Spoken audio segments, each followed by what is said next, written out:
What actually started me working with natural fibres was more of a response to my own needs. So wearing natural fibres as someone who generally runs hot, natural fibres allows for breathability and for natural comfort was really what made me start. And there was the environmental impact as well. When I first started my artisanal business, I had transitioned out of photography as a profession, and I was a portrait and wedding photographer, and I worked with dancers, and I was on site a lot. But then when I came into the artisanal world, it was when I had my second child, and I really wanted to be able to work more from home with children in tow on site rather than travelling as much as I did to actually do the work that I needed to do and felt called to do, not just needed to do. For me, creative expression is a calling. And so I started with screen printing, and I was screen printing, and I'd chosen to work with eco-friendly fabrics, and I did a lot of research into what the fabrics were available to small-scale producers that could order in small quantities but still be able to turn it into a commercial venture. I chose to work with linen because of the fact that it was not water intensive to grow and it didn't rely on pest control as much as cotton did. Even though you could work with organic cottons, it was just prohibitive. It felt more prohibitive. So that's where I started my journey with working with natural fibres. And that was partly, again, in a response to what felt good on my body. Natural fibres have that breathability element to them. They're antibacterial. And it's this whole idea that if something's good for the environment, then it's also good for us because we are a part of the environment. But the wild hide came in much later. So I had been screen printing for a number of years before I then moved to the country and was living on a farm where I was screen printing in an open shed, and the cattle got in and the sheep got in, and the elements, it was actually very cold. It was a cold climate, very frosty winters. And so screen printing in that environment was just not easy. In terms of, I'm not talking about not convenient, it was physically not easy on me. So I decided to move my work indoors into the cottage, and I worked in the room that had the fireplace, and I started working with old blankets and repurposing old blankets, and I was making instrument cases and bags and a range of products just out of old blankets. And then I wanted to introduce another material into it, for the bags in particular. So I started working with kangaroo leather. And part of the reason for working with kangaroo specifically was that I was living on farms, and in the region there was a lot of culling that took place of the kangaroo populations, and I did see a lot of culling and dumping. Not on that farm that we were living on at the time, but another farm that I lived on that actually physically witnessed the culling and dumping, and gullies just full of carcasses. And for me that felt really wasteful. Like, this product was a beautiful product to work with. That's really what got me into working with kangaroo leather even more, and not just working with it as a complementary material to the blankets. I was using the leather for my handles, and the actual bags were made out of repurposed blankets and then lined with linen once I'd moved out of screen printing. But once I saw the culling and dumping into gullies, I started to work with full leather. And I started to then create leather bags that also had beautiful leather features, like lacing features. And I liked the methodical handwork of lacing. I would then line the inside of the bags with linen.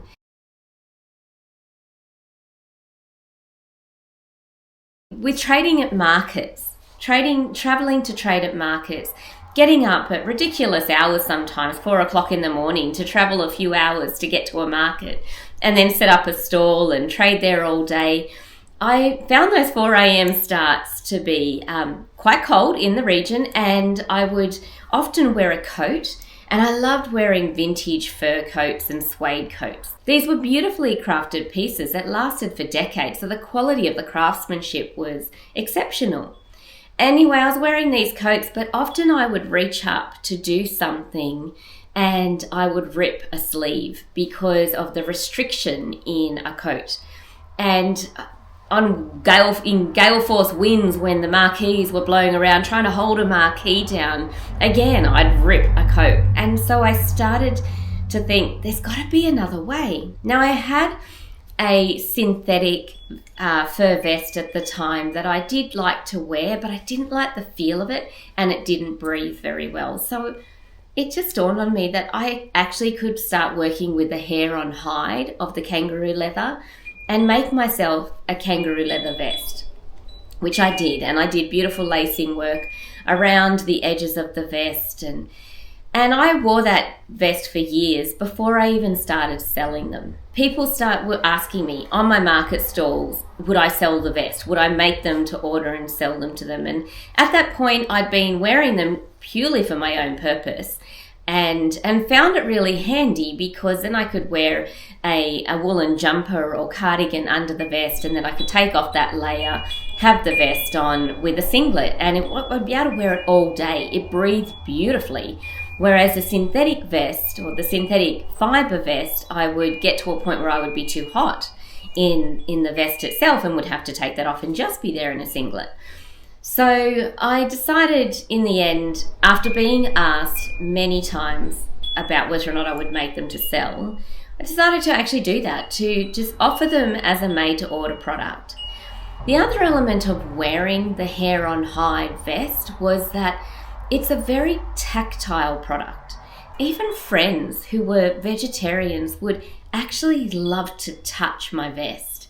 So my children used to be magnetized to the vest. They still are. I wear a lot of hair on hide vests, and my kangaroo leather vest is over 10 years now, and I still wear that regularly. But my children would constantly be patting me and cuddling me, and even though they were cuddly anyway, when I had the vest on, they were even more cuddly. And I started to notice this with just friends who were vegetarians, and they would say, I'm just, drawn to the vest, and they would start stroking my vest. And then strangers would approach me about the vest, and I started to really think about, what is this about this natural fibre wild hide that creates this magnetism for not so much for people to me, but to this item. And I, over the years, have had that with most of the products that I handcraft myself. People that I don't even know approach me and talk to me about the products that I'm wearing. And so it really started to get me to think about the frequency of the fibre, because it's high frequency when it's a natural fibre. And then there's that element to our inner wild, and how we live in a world that likes to control and tame and just and to flush out the wildness and bring it back to a more structured approach to living and a more confined way. But really, we are wild. We're wild within, and we live in a wild world. So these products carried more of an energy that was natural for us to connect to and feel a part of.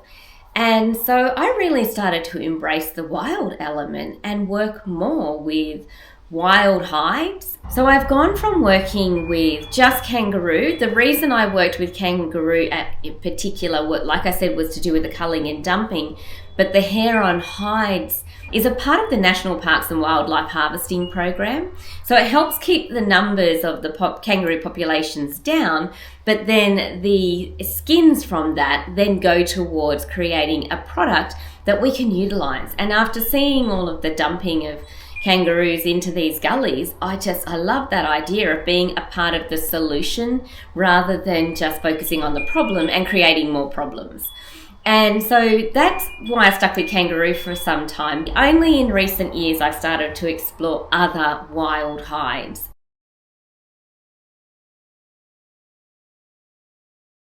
Taking that element of the wildness that is felt in a material, not just the fact that it is a natural fibre, And so I've been working with Greenlandic sheepskins recently, and I've created vests with that. For me personally, the wildness in this is that real raw wildness. And I have naturally curly hair, and for many years of my adult life, even actually pre-teen, I started straightening my hair to tame my wildness. And when I was a child, I had very wild woolly hair that my mum would actually, for Saturday mornings, would actually get me to sit there and she'd do, perfect the ringlets. And I'd have to sit and hold all of these ringlets that she had created and sit in the sun while they dried. And it was this whole Shirley Temple look. But even that was controlling my wildness. Whereas I love to just run free with my hair out and do cartwheels on the grass and just feel that expression of wildness that is playful. Now, into my preteens, I started to see that as something that I needed to contain, and I needed to straighten my hair and tame down the wild woolly elements of myself, and carried that right through until I was 40.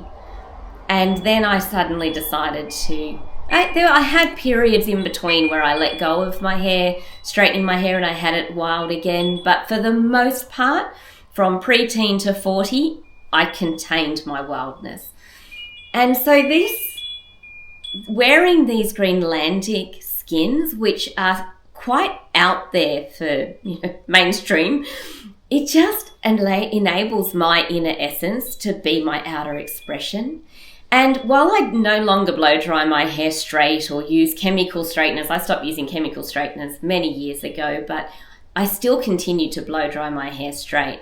I haven't done that now for years, but I still do. I plait my hair, not to contain my wildness, but just to control my hair. And it gets in my face a lot when I'm working. And so the plaits just keep it under control while I'm doing what I need to. But being able to wear something like this and take it on and off and just have that inner essence be my outer expression, and then take it off and put it away again when I feel the need to. I just love that element to working with and wearing wild hides. And I've only just recently completed this goat skin hair on hide vest, which has a lot of methodical lacing work that is a little bit more complicated than previous lacing work that I've done on the vest. And it's hours and hours of lacing work just on the edges of every panel. And that for me is like meditation, is just doing that continual action of creating this stitch by hand with kangaroo leather lacing, punching all the holes and then threading it through. But this goat skin has this beautiful elegance to it that I didn't expect.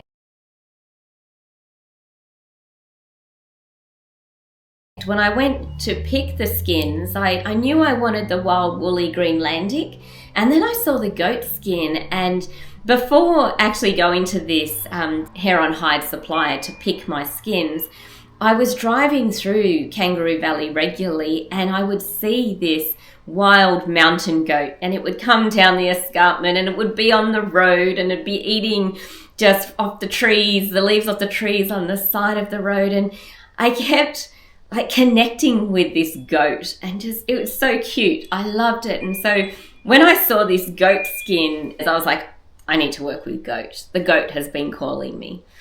And so I didn't expect it to be so shiny. I actually thought it would be a little bit rougher looking. But that's exactly why I decided to do this lacing work, which was a very elegant finish to the piece, while still maintaining some of its wildness, still keeping the shaggy edges on the skin itself. And so it goes back to that. I love working with the complementary elements. There's the wildness, and then there's the handcrafted, methodically created edging that just finishes off the piece beautifully. But it all still, for me, has to be functional. So the piece is not just about creating art, it's functional art that we can wear to enhance our everyday living experience. And moving through our days, doing what we need to do, feeling empowered to do so. And when I'm wearing these vests, I don't feel restricted. I feel like free to just get on and do what I am here to do with my day, but it keeps me nice and warm and it keeps me comfortable, and it's just that connection back to the wild elements.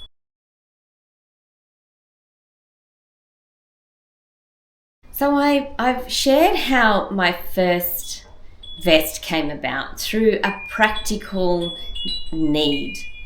A lot of my products are exactly that. They are in response to something in my own life that I see a solution to, working with the materials that I work with. And a good example of that is my leather journal cover with the 3 and 4 different notebooks inside it. That was a practical response to, behind me there are journals up on the shelf, which I used to buy this particular brand of journal, which I love the stock in, and it had embossed lines and a beautiful feel to the stock. And I would write everything in that. I would write down my business ideas, my thoughts, inspirations and intentions, as well as my marketing ideas and any new designs that came through. And I'd put in my personal growth notes in that, and I'd title everything with what it was about. But then when it came to actually going back through those journals to find specifically what I'd written under a topic, I found it a bit frustrating that it wasn't easy for me to find it again. So I started working with the Moleskine stitched natural journals, which you can see at the end there. And they're just the craft card covers, and they're smaller, slimmer. And so on each of those notebooks, I write down what the topic is within that notebook. So I have one for my YouTube video content ideas, and then I have another one which is for my thoughts, inspirations and intentions, and then another one for personal growth, and then another one for my marketing and business offering ideas. And so those 4 notebooks now are kept within the one leather cover, and then I have a strap around that leather cover that keeps it all together. And actually I'll grab it.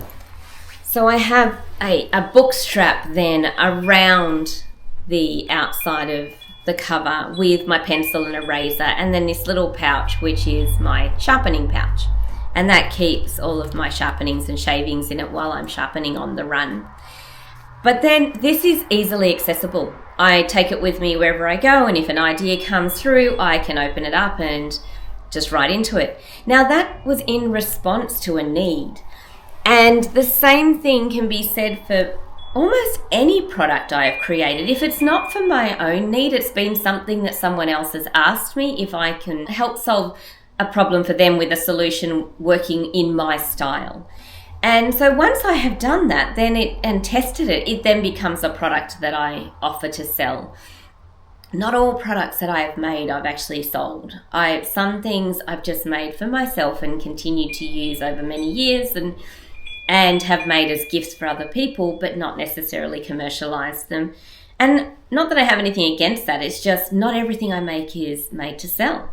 And I actually found that a bit difficult at first. I was actually questioned by other people about the fact that I make things just for my own enjoyment and to utilize in my own life, and I don't sell them. And why? Why am I not selling? Like, how can you keep making things just for you to use and not actually sell it? Because you could be making money from that.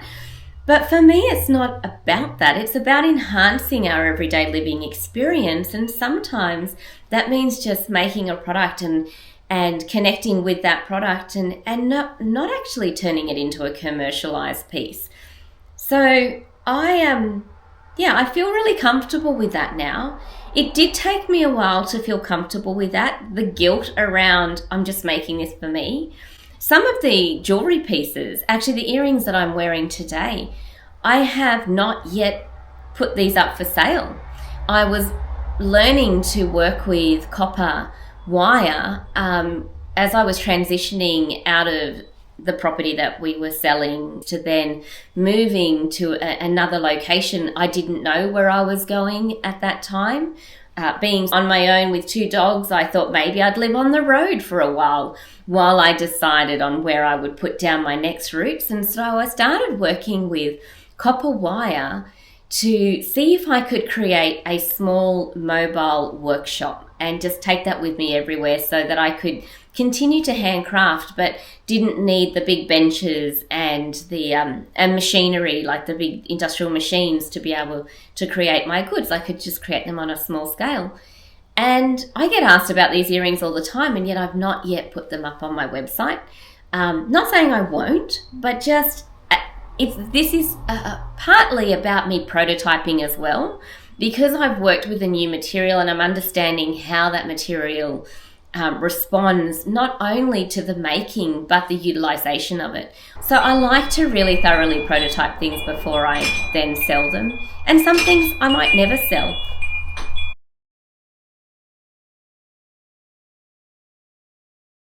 So for me, creating in a slow devotional way, it's a part of medicine, making as medicine.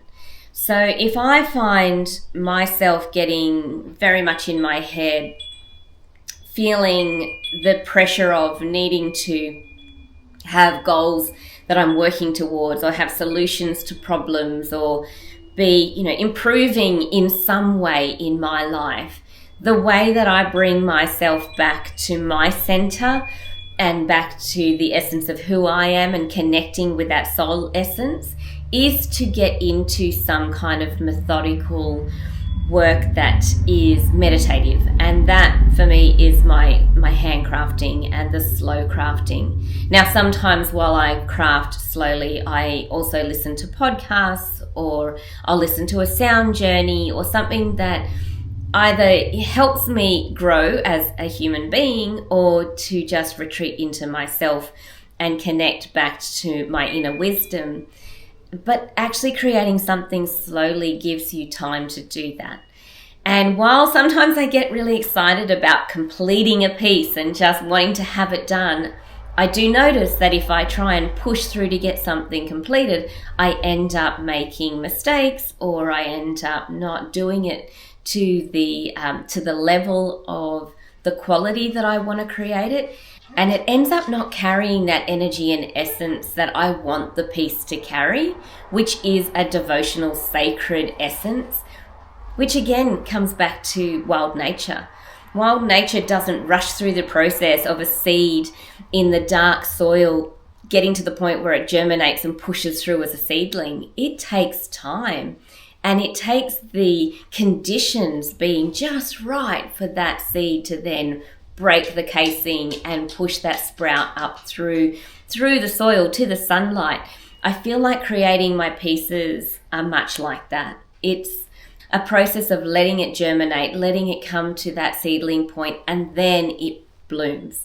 And sometimes the blooming actually doesn't happen until you've used it, worn it, and it starts to develop its own character, and it starts to reveal its own personality. That is the beauty of slow devotional creating for me.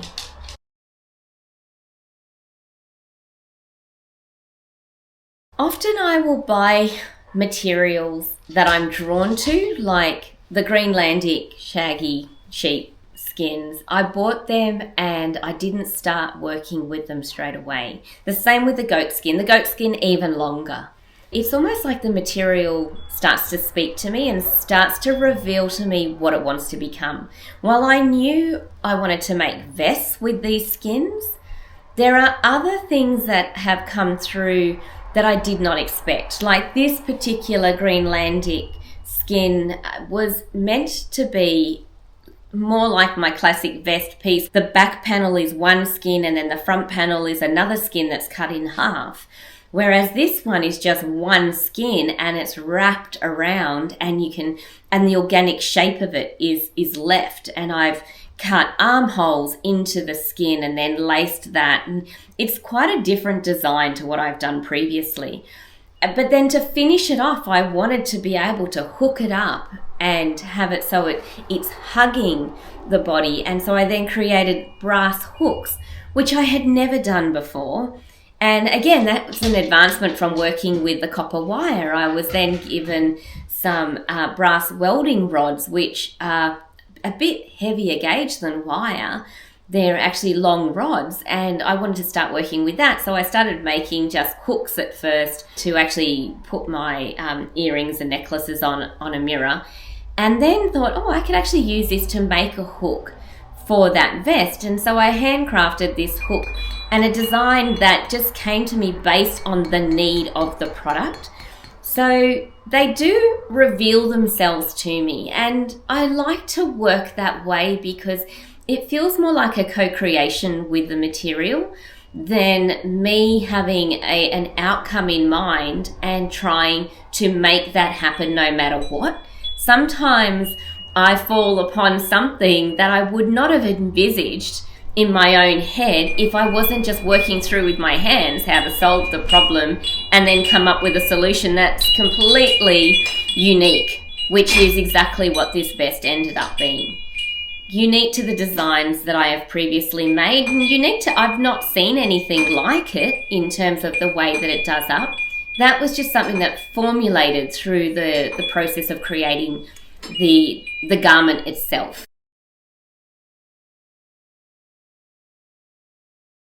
A respect for our natural environment definitely plays a big part in my creative process. It's that observation of the way nature operates and the way that it does things, not only seasonally, but slowly, like I spoke about in the devotional making practice. It's a slow process, but creatively, it's also that appreciation for the not being perfect element. And I am a recovering perfectionist. I still struggle with perfectionism, I have to admit, and I do have to pull myself back if I'm trying to do something that I think, needs to be much better than it is, and I get to a point where I go, no, you just need to stop and take a break.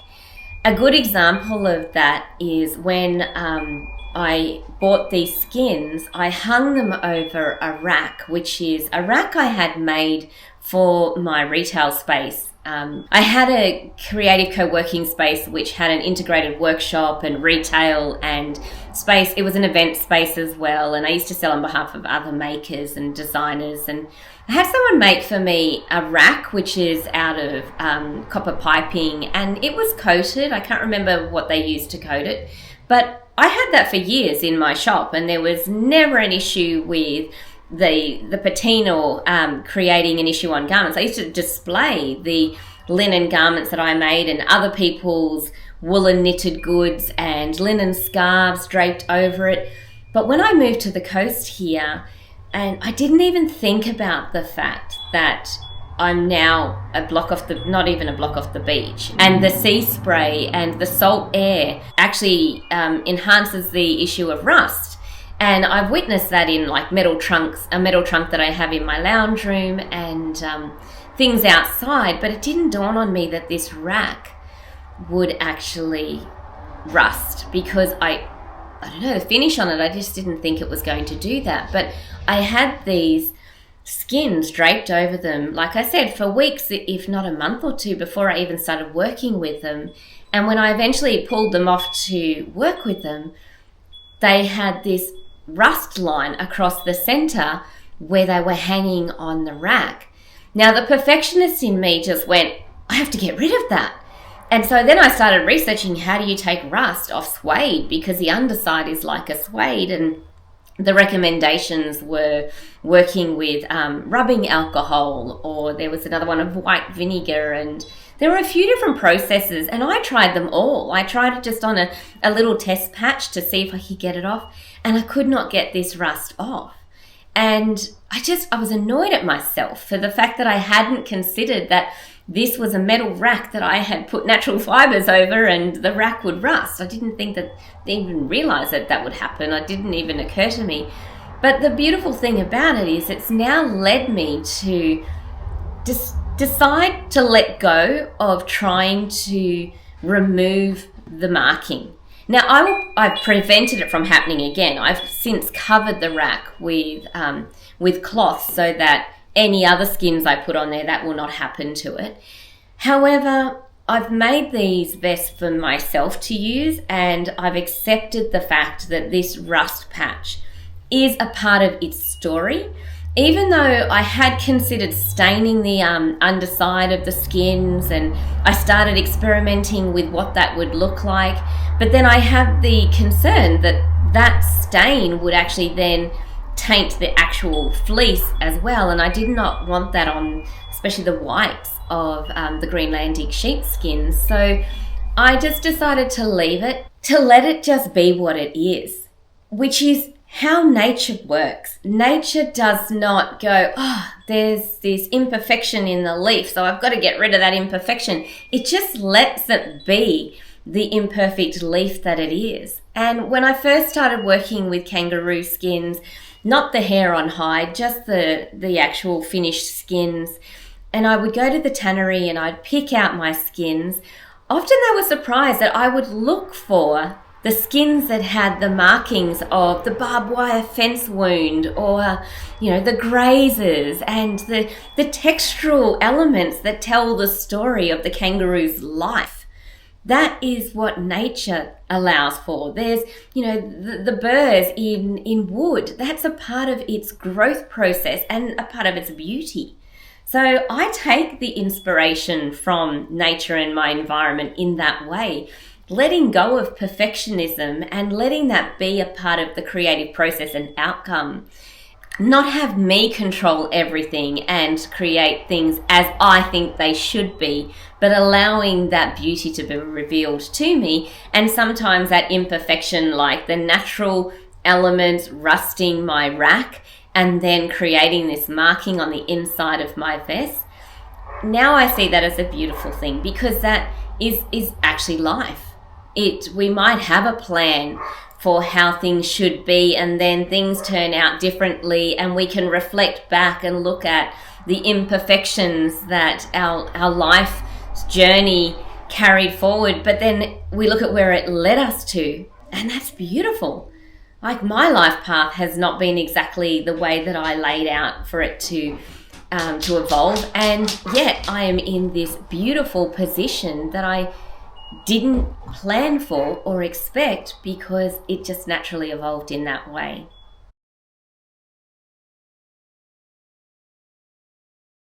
What I hope someone feels when they wear or interact with one of my pieces is that they have not only permission to be themselves and let their inner essence be their outer expression, but to remember themselves and that they are a part of wild nature. We're not separate from it. We are a part of it. We are made up of the same elements. And these pieces are made up of the same elements that we are made up of. So I just hope it brings back that connection to their inner wildness and their playfulness, their curiosity, their expressiveness, that creative expression of self. And it's not to be someone that they're not. It's actually more of a permission to be who they are here to be. And that's with everything that I do. I just hope that people feel that being them is exactly who they're here to be, not to try and fit into a trend or a box or make something work for them that doesn't work for them because others are doing it. I don't want them to be like me. I'm not trying to create clones of me. I actually just want people to feel at home in their own being.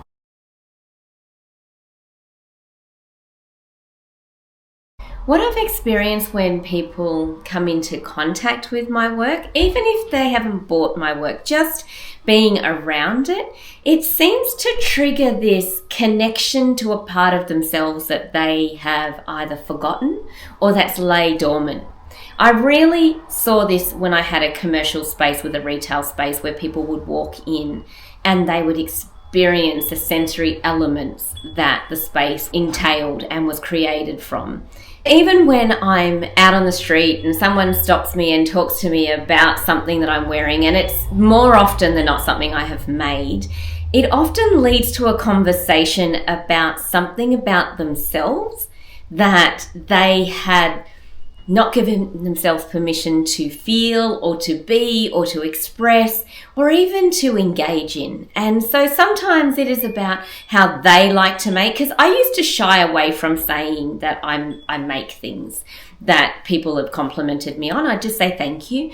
But I've actually started to really own the fact that I make them, because it is a part of who I am and what I do, and I don't feel like I need to be shy about that anymore. Whereas I used to be really bashful and, everybody's got their own talents, and which they do, and I wholeheartedly believe that, but I didn't want to necessarily bring attention to mine.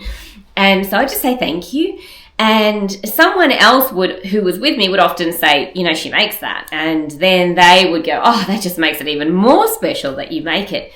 But when it's now just me and another person, and they compliment me on something, and I'll say, yeah, I actually make it. I make these. And they will often go, oh, I like to make things too. And they start sharing with me what they like to make, but then they usually follow it up with, but it's not to that caliber.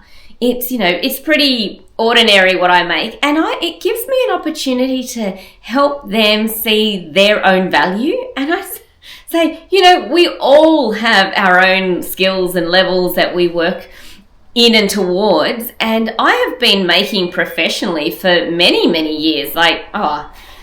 Professionally for 18 years, but even as a child, I started making. So the actual craft of making has been something that I've practiced an entire lifetime. So when people only dabble in something and they feel a little bit ashamed because it's not quite at the professional level, I actually like to bring them back to the importance of giving themselves permission to play and just enjoy the process, and the fact that that piece that they created came from them and their energy and their essence and their imagination.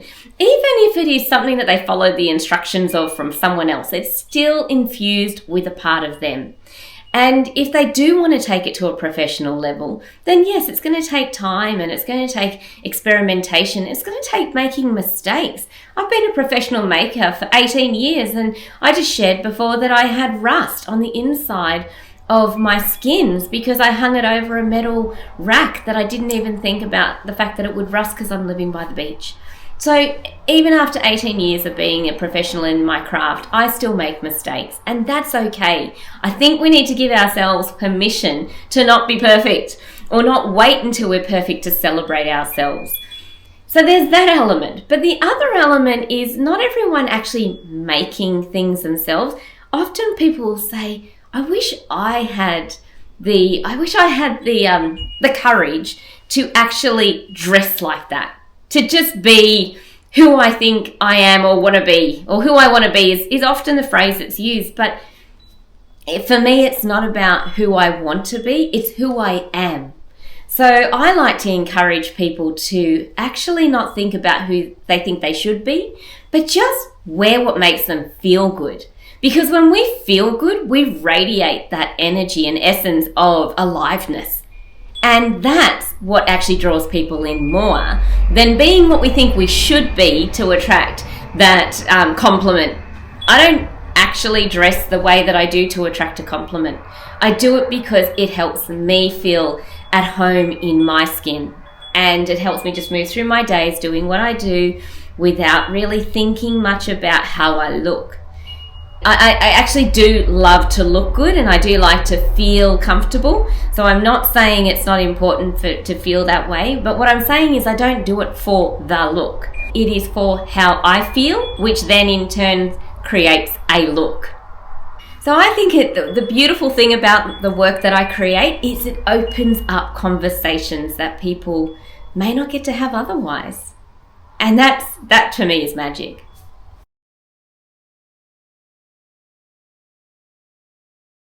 So what my work reflects really is me from the inside, and me with the appreciation for what's around me on the outside in terms of wild nature and the magic within all of it, the whole universe, the magic of this earth that we live in. That's really what my work reflects. But when it's about who I am and what I do, I have a little story to share on, I used to be a coach in a government program where I coached business owners with their digital solutions, and their online presence was a part of it, but also just digital tools and how to work in their business with the digital tools available to them.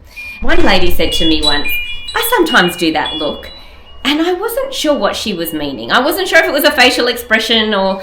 And then she went on to say, I mean, she probably picked up on the perplexed look on my face when I'm like, that look. And then she said, the boho look. And I thought, I don't do the boho look. I am bohemian. This is a response to who I am and how I engage, how I move through my days, what I need to support me in my activities throughout my days, and that creates the look. I am not a trend setter. I am not a trend follower. I find it very hard sometimes when things are on trend and what I actually like is not available as easily because the trend has shifted off this way for things that I don't make myself. And a good example of that is jeans. I don't do the wide-legged jeans. It just doesn't suit. Not only does it not suit my physique, but it doesn't suit my lifestyle. I actually wear slim cut jeans that go into my boots for practical reasons. It's not because I want to wear skinny jeans to look a certain way. It just is practical. And so that is something that people don't really probably know about me, is I don't go for the look. I go for the purpose first. Is it going to serve my purpose? Does it complement my look? Yes, because I still want to feel good in my body. So does it complement my physique? That is an important thing. But really the practicality plays a bigger part than the look.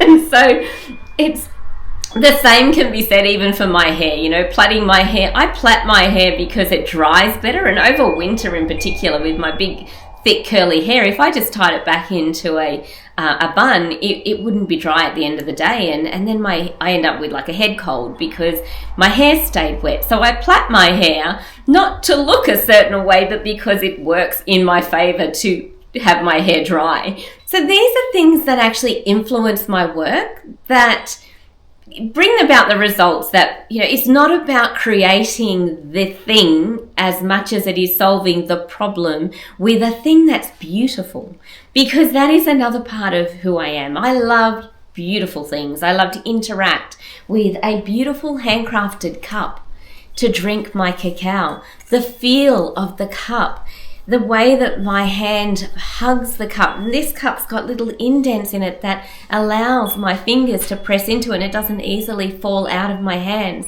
The texture of the cup, it's beautiful. And that enhances my experience of drinking my cacao.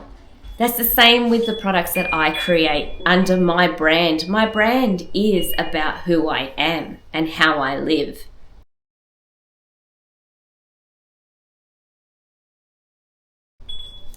If someone was to take one thing away, I'd want it to be that who they are at an essence level is actually enough.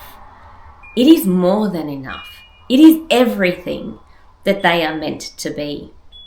So my work is an expression of who I am at an essence level and how I choose to live. Moving to the coast and a place where there is wild nature easily accessible to me is how I choose to live. It's what I value. Preserving that wild nature is a part of that, which is why I choose to work with eco-friendly products and natural fibres.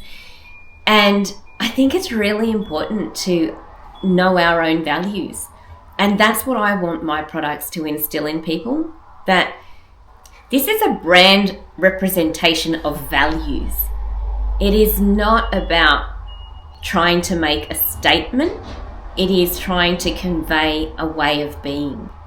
And I want people to have that for themselves, where they know their own essence and their own uniqueness so that they can live in connection with that and express themselves from that place. And I hope that my products help them remember that.